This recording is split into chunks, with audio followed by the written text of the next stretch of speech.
Hey everybody, I hope everybody's doing well this Monday afternoon. Welcome to this month's book club discussion. I'm going to make this as quick and as informative as I can. Hope you like it. So News of the World is written by Paulette Giles. This is not her first work. She has written many poetry pieces, both fiction and nonfiction, such as memoirs. She was originally from Salem, Massachusetts, but she moved to Toronto, Canada, where, neat fact, she majored in Romance languages. Last week, the author majored in classical voice. This week is Romance languages, which is sort of neat because I've still never met anybody with that degree. A couple of her books prior to this have actually won several prestigious Canadian literary awards. This one was a finalist for the National Book Award in 2016. So what is it about? Trying to tell you without spoiling much of the ending. So it takes place in Texas. The two main characters are Captain Kidd and this 10-year-old little girl named Joanna. Joanna was captured when she was about 2 by a Indian tribe.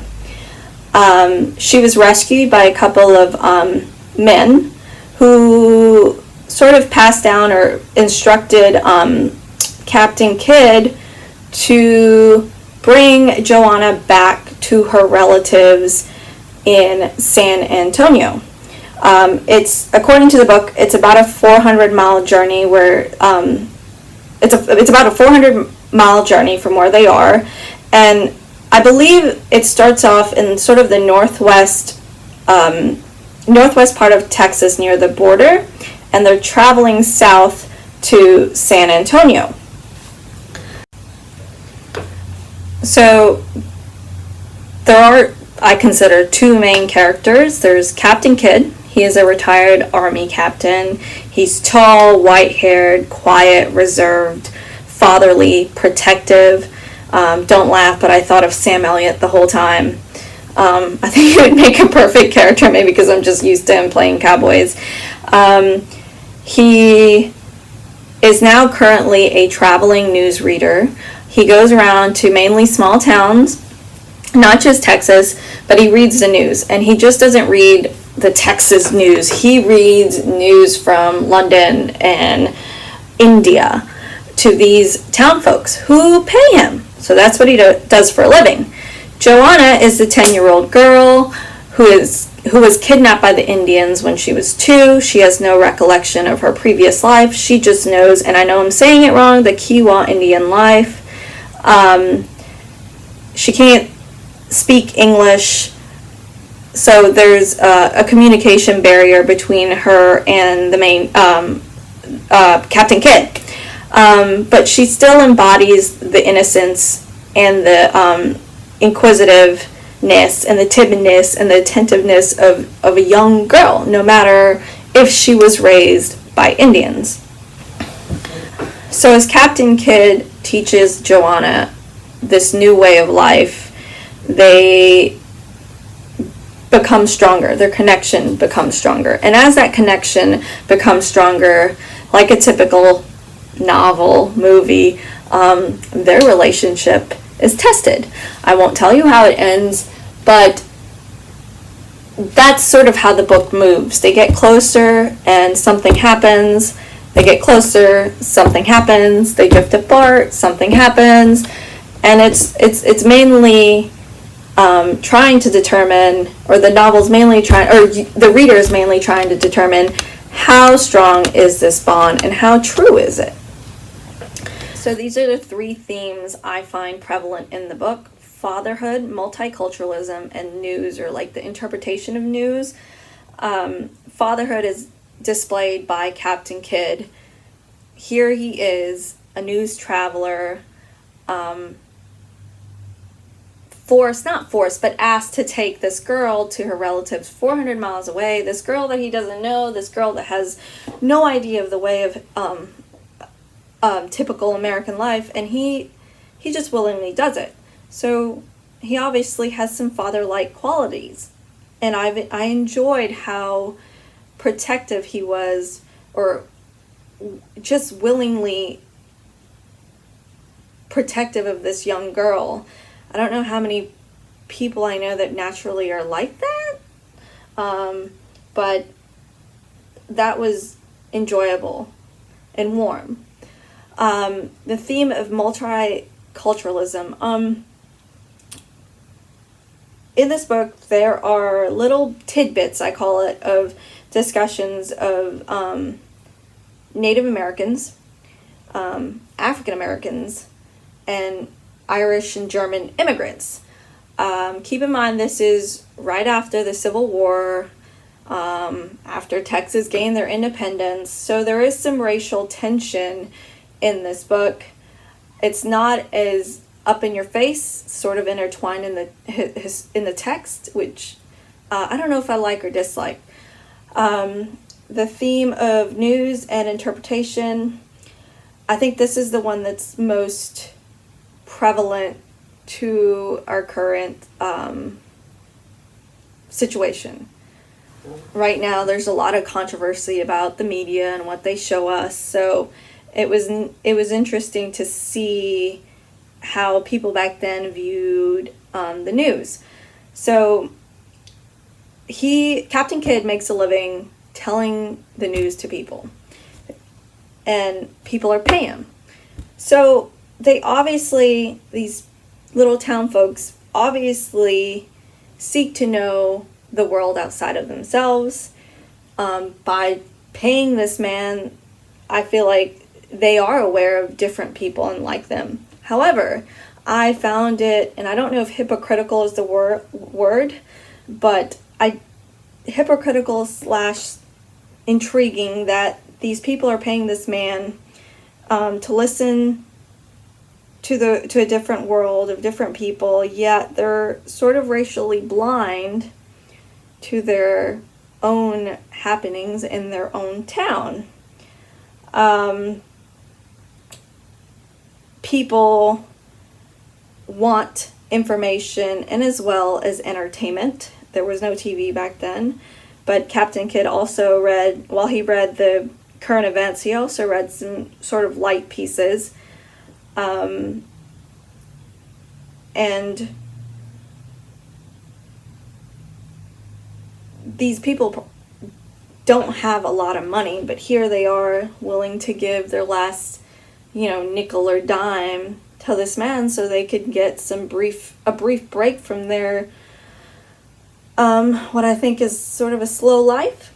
So that had a really nice, it really brought me in that time frame, and I liked the way Paulette Giles illustrated that.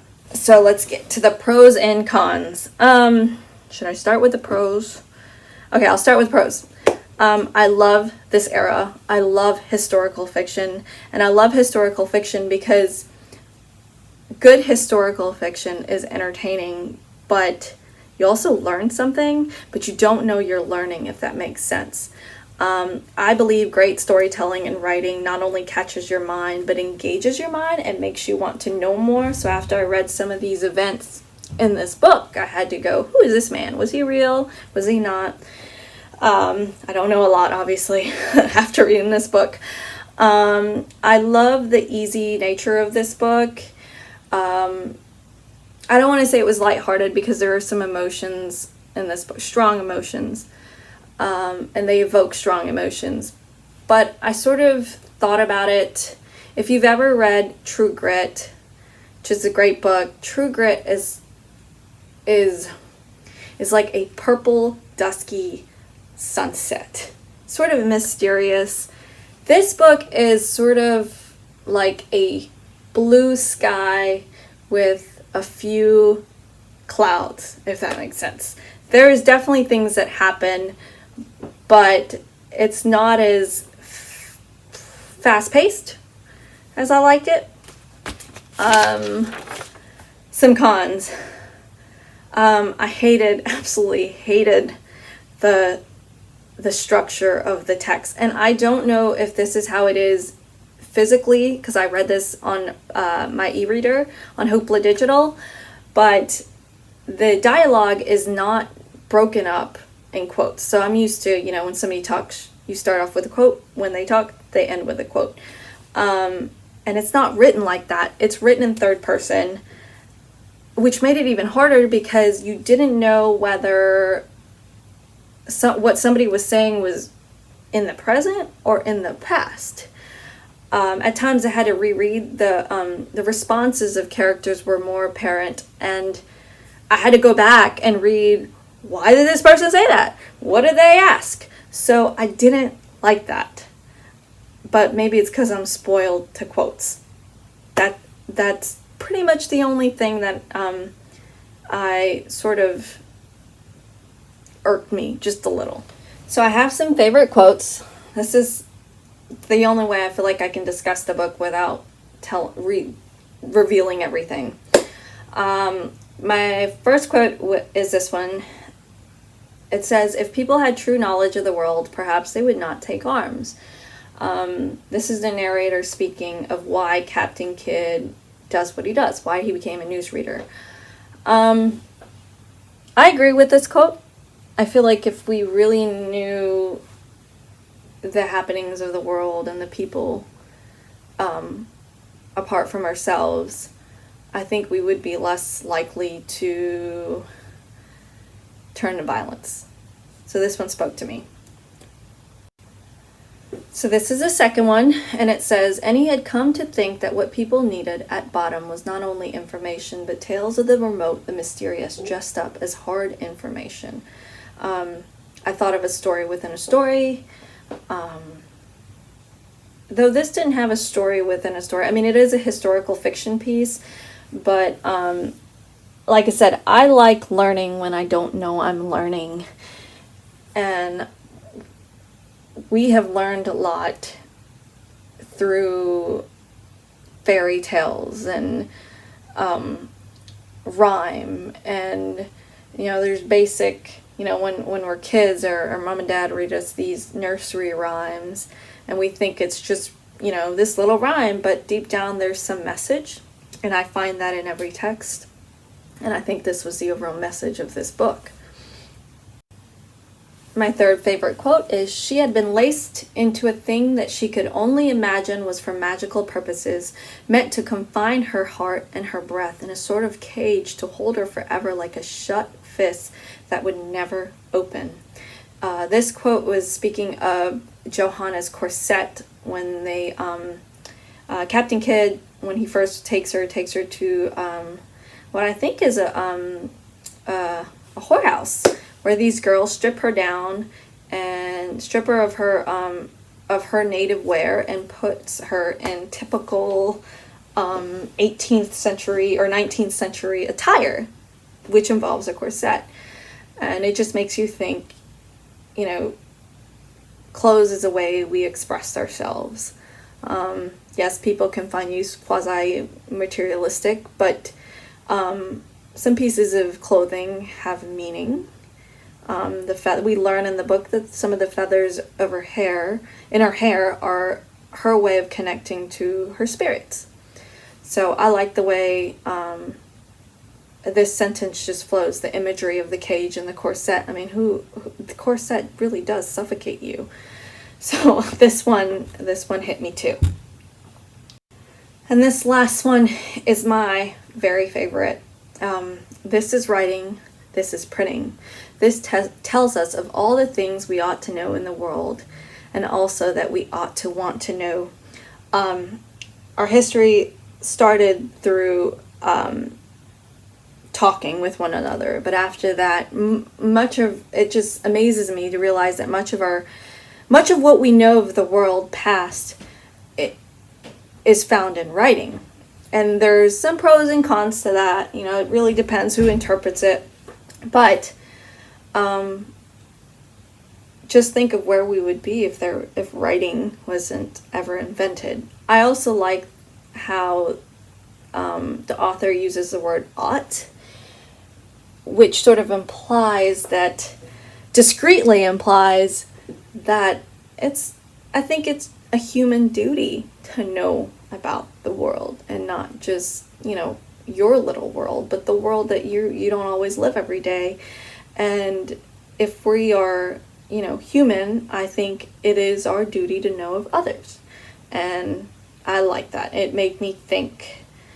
We don't necessarily have to agree with everything we see or everything we read, but I believe as humans we should know and be aware, and that, I think, combats ignorance, which is nothing but good for the world. So that ends this month's book discussion. I will have next month's book up tomorrow. I'm still deciding between two. I have some read-alikes that I'll post at the end of this presentation. If you like this sort of genre and this sort of era, if you really like this book, or you didn't read it and you're thinking about reading it, I also recommend True Grit. True Grit's phenomenal. It's also a movie. And I hope you guys have a good rest of the week. Thank you.